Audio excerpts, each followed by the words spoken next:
Fin du sommet sino-africain à Johannesburg ce samedi. Il est marqué par la promesse de la Chine d'injecter 60 milliards de dollars d'aide sur le continent africain.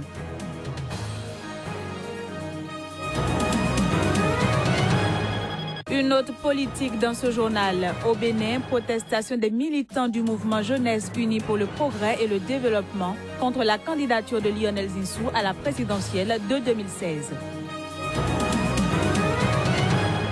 Enfin, en Sierra Leone, lancement du 5e recensement de la population samedi. La campagne permettra de recueillir des données démographiques dans le pays.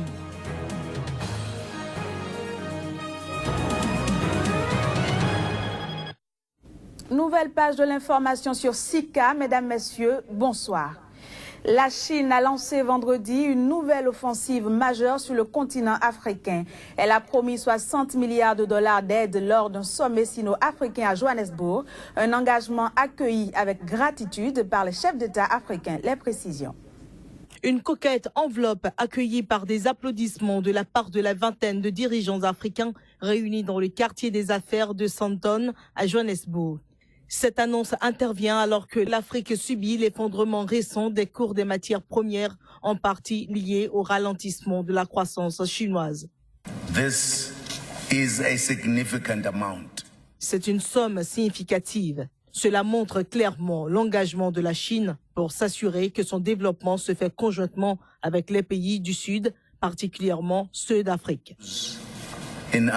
Ces 60 milliards de dollars annoncés par la Chine sont destinés à financer 10 programmes de coopération sur 3 années dans les domaines notamment de l'agriculture, l'industrialisation, la réduction de la pauvreté, la santé, la culture, la sécurité, la protection de la nature ou encore le développement vert. Mais il ne s'agit pas d'une brèche pour la Chine de s'ingérer dans la gestion du continent.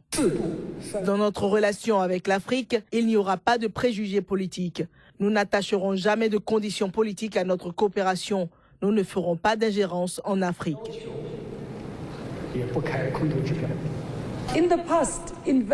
Dans le passé, les investisseurs voulaient déterminer ou mettre en place leurs propres conditions avant d'investir. Donc, nous accueillons volontiers des partenaires comme la Chine qui respectent la souveraineté de chacun des pays du continent. Pékin a notamment promis 143 millions d'euros sous forme d'aide alimentaire d'urgence aux pays touchés par les mauvaises récoltes liées à El Niño. La Chine s'est également engagée à effacer les dettes gouvernementales sans intérêt déchues fin 2015 des pays africains les moins avancés. La police secrète nigériane a annoncé samedi qu'elle avait démasqué des cellules dormantes du groupe islamiste Boko Haram dans et autour de la capitale Abuja.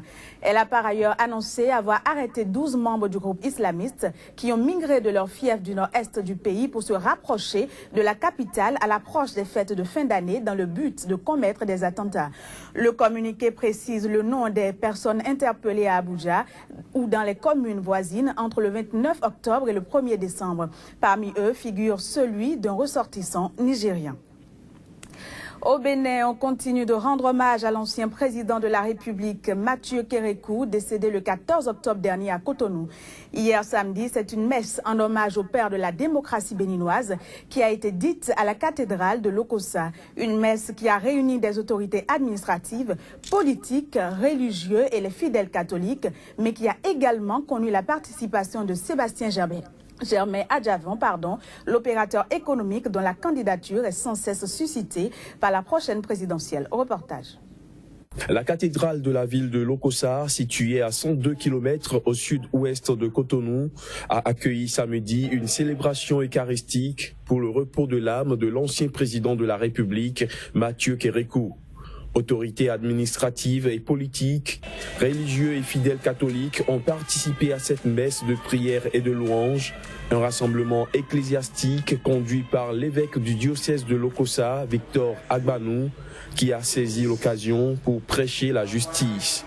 Heureux ceux qui ont faim et soif de la justice, car ils seront rassasiés. Laissez résonner cette parole au fond de votre cœur et vous verrez quelle admirable révolution s'y produit. quel chef d'État,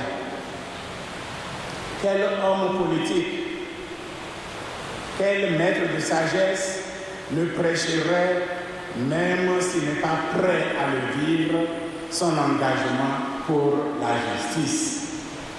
Également présent à cette cérémonie, Sébastien Ajavon, l'homme qui fait l'objet de toutes les attentions ces derniers jours pour la ferveur qu'il suscite au sein de la population, où il ne cesse d'enregistrer des appels à se porter candidat pour la prochaine élection présidentielle au Bénin. L'opérateur économique a surtout eu l'occasion de toucher du doigt cette ferveur qu'il suscite lorsque la population de Lokossa, notamment des femmes et conducteurs de taxi-moto, lui ont réservé un chaleureux bain de foule.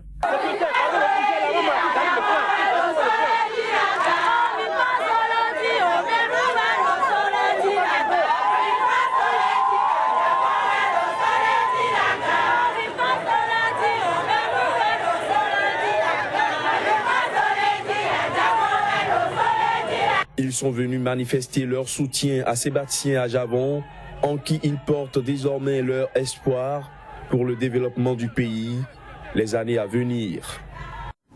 On reste au Bénin où le mouvement Jeunesse Unie pour le Progrès et le Développement JPD a tenu une conférence de presse samedi à Cotonou. L'objectif de cette rencontre était de lancer un appel au peuple béninois à s'insurger contre le choix du président Boni Yayi sur la personne de Lionel Zinsou comme candidat devant représenter les forces Cori pour un Bénin émergent à la présidentielle de février 2016. Le point des assises à travers cet élément. Non à l'imposture et à l'infantilisation.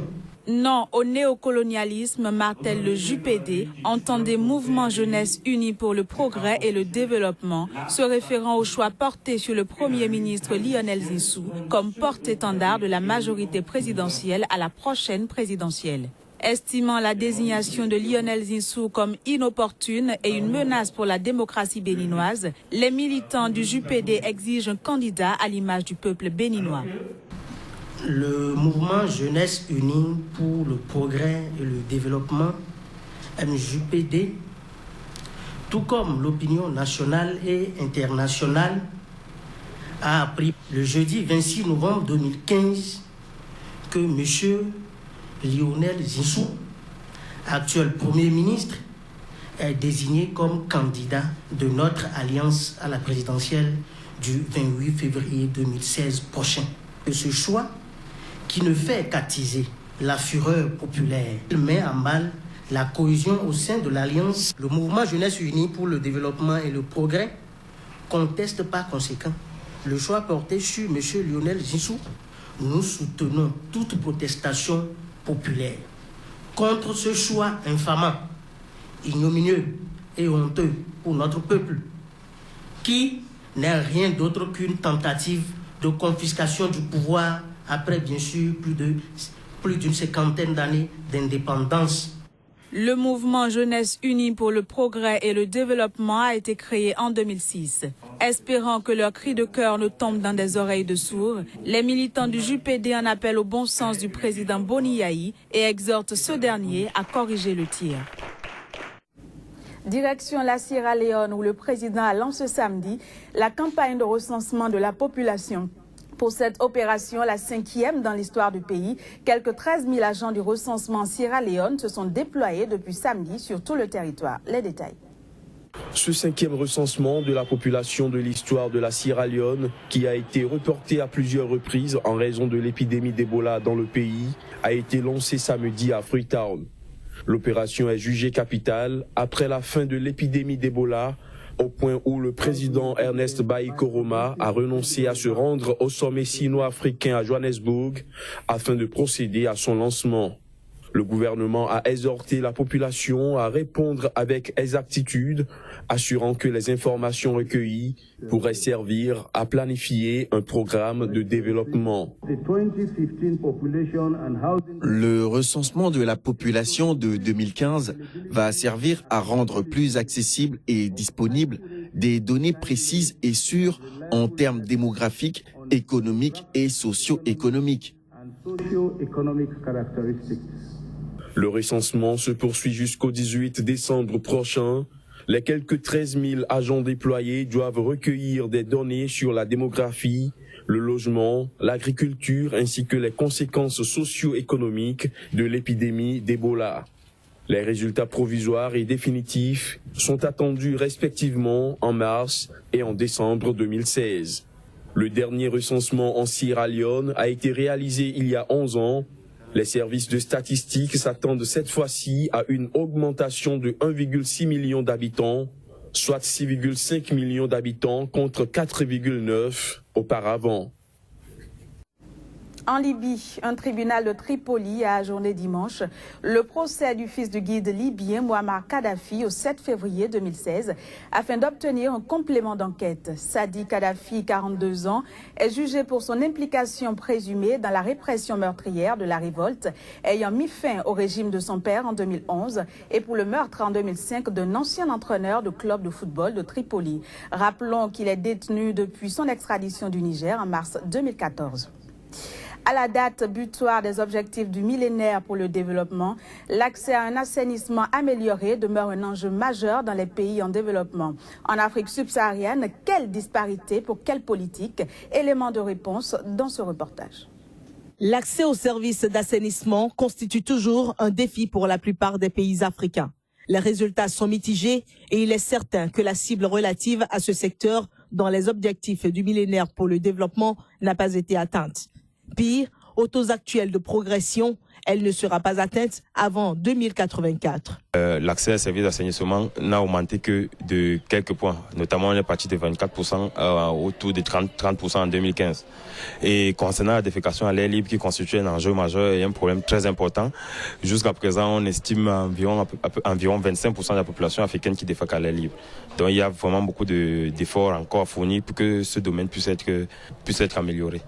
Il ne s'agit pas ici de peindre le tableau tout en noir. Quelques pays ont pu tirer leur épingle du jeu à travers des efforts remarquables, tant en milieu urbain qu'en milieu rural.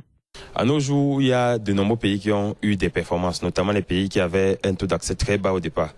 On a pu constater qu'en milieu rural, quand même, il y a eu de très bonnes performances, notamment dans les pays comme l'Éthiopie, le Rwanda, le Burkina Faso. Il y a eu de très bonnes performances.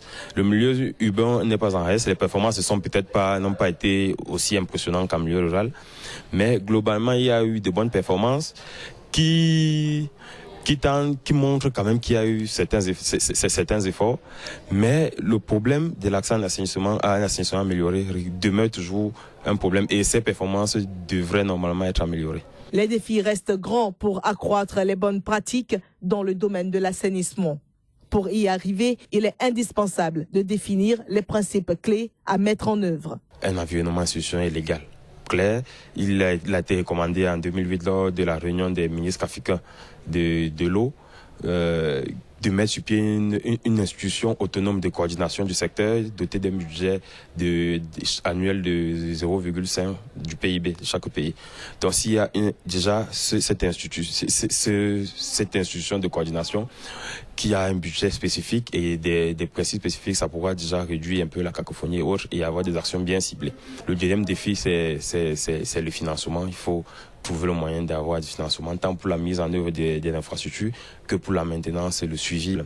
Et puis enfin, il y a la sensibilisation et les choix technologiques innovants sur lesquels il faudrait tabler afin de pouvoir... L'Afrique, sur un certain nombre de points, ne sera pas au rendez-vous des objectifs du millénaire pour le développement. Mais en attendant, les efforts sont à encourager et le secteur de l'assainissement représente un secteur méritant une attention particulière. Fin de cette session de l'information. Très bonne